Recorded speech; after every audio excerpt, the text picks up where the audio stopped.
Ranked play was added to Lazer a month ago, and people seem to like it. I think we hit 50% users on lazer for the first time. That seems to be triggered by excitement around ranked play, like it's made a lot of... Yeah, shut up, Peppy. We have a lazer update to cover. So Smoogie is here to help explain the more complicated parts of ranked play and the future direction of the system. Alright, I am recording.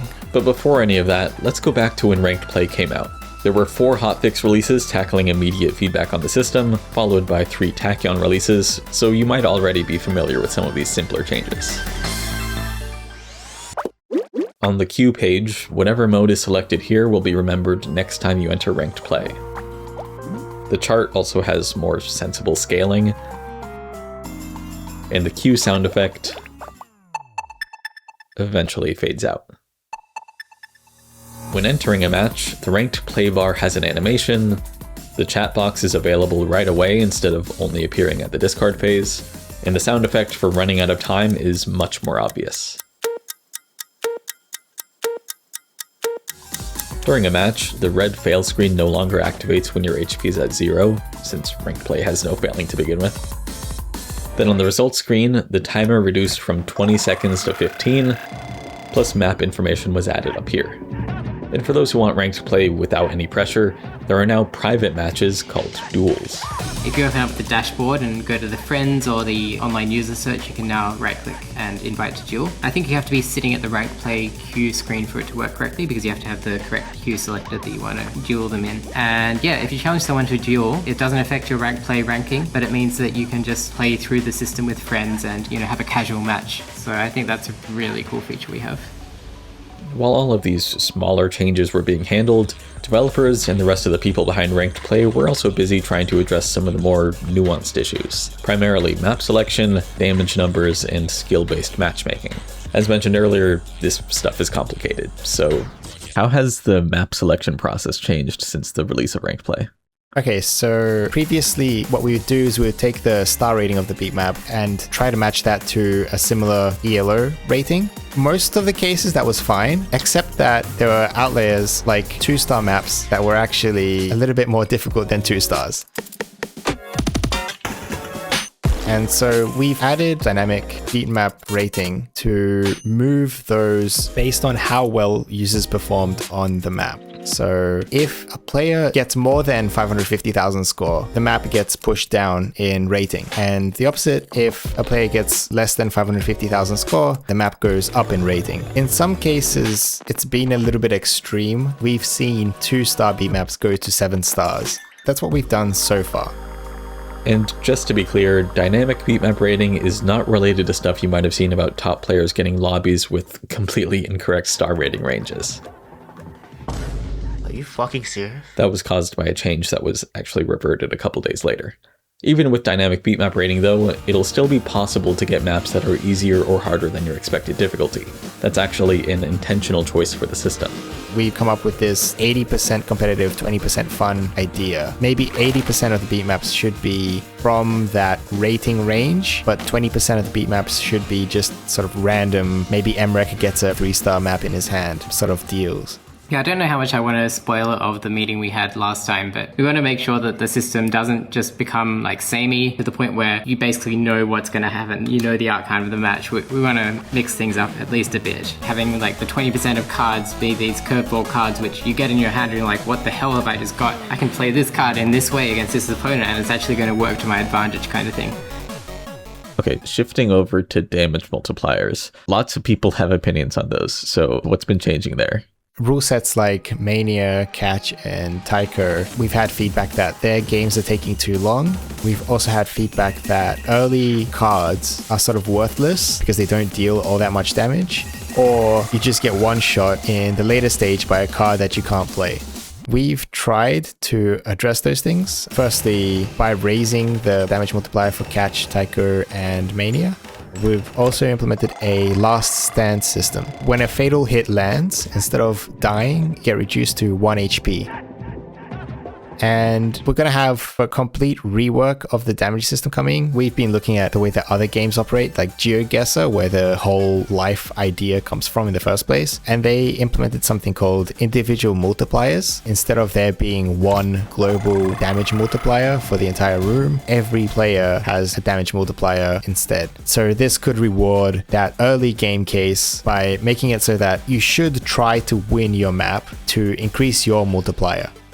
One of the things we were discussing was how long a match should last, because we should probably be aiming for that. What was the number we came up with? Like 25 to 30 minutes? 20 to 35 minutes on average. Yeah, the main goal is to like give people a guarantee that a match isn't going to take 3 hours. You know, if they have somewhere to be in the day, you can't just expect everyone to like go into a quick rank play session and end up spending 3 hours because it's tiebreaker the whole way.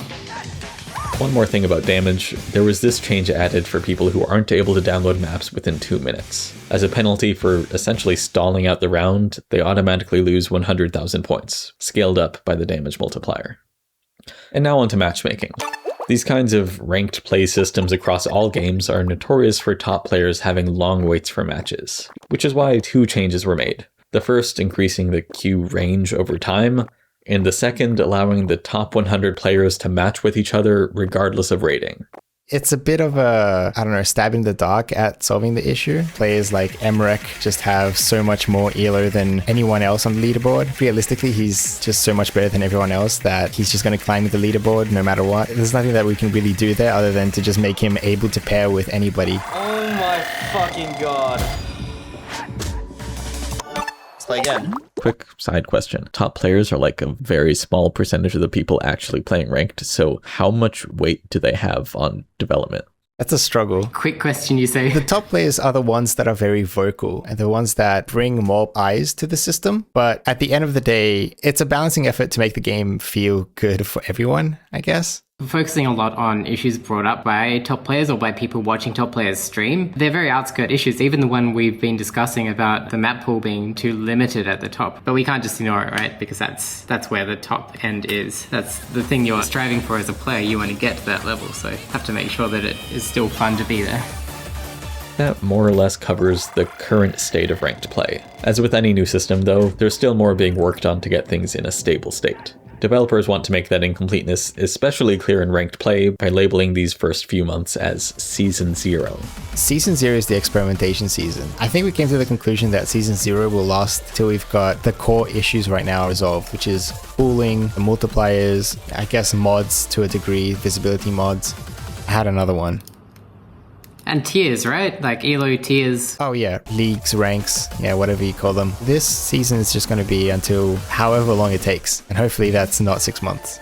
Yeah, and I guess I'll just put my thing out there, my promotion of the 2 Rank Play forum threads. One is for community feedback, which Smoogie is managing and making sure has eyes on it. And there's also the changelog thread, which is kind of separate from the main laser changelog, whereas it's focused on rank play and it also follows changes which are happening behind the scenes, which wouldn't necessarily make it into the usual changelogs because they're not really user facing and maybe they're a bit too deep in the rank play system to be relevant to the wider audience. So if you want to keep up with what's happening day to day, go to that forum thread to stay up to date. It's like the 2007 changelog all over again. Yeah, it's the same format basically, just with the GitHub links now. One of the criteria I had for when we made Lazer and made the Lazer server components, like the equivalent of Bancho, is that we could very easily spin up new versions of the server and have people gracefully move across to the new server without them really noticing it's happening. We potentially have 2 or 3 servers running at the same time if we're rolling out constant changes. What this change does is basically, if you have the game open and you're not in a ranked play match or you're not in a multiplayer room or you're not spectating someone, the game will be now aware that there's a newer version of the server up and it will perform a reconnect as soon as it can. Why this is so important is that if you tried to queue for ranked play and you hadn't restarted your game, you were potentially sitting on this old server where only people that have had their game open for 6 hours are still on that server because all the new people opening their game are connecting to a new version of the server. Therefore, you're in this ranked play queue and there's no one to queue with. People are seeing that and being like, the system's broken or the system's dead. So that's why we've changed this here. It may be hard to believe after this much ranked play discussion, but today's Lazer update isn't only ranked play changes. There's new stuff related to gameplay, the editor, the interface, and input lag, so we're going to talk about those. right now. If all you care about is full combos, the judgment counter now has a way to show only misses. The pause looping sound effect wasn't playing after failing a map, so that's also been changed. And there's a new option for taiko hit animations. It seems like a very niche thing, but apparently it's important. The note flying animation, after you hit a note, they kind of fly off screen. The way that animates can now be toggled as to whether double time and half time affect the animation or not. You can toggle it back off to act more like stable. Over in the editor, there's now a button to synchronize metadata between all difficulties of a map, which mappers have been begging for since forever. And there's a different numbering system for the grid. Basically, the center point is now 0, 0 instead of 256, 192, so it's more intuitive for anyone who isn't already used to it. This update also carries over a couple changes from stable. First, you can no longer place 2 notes on the same point in the timeline. A lot of mappers developed muscle memory around objects automatically deleting like this, so it's pretty convenient.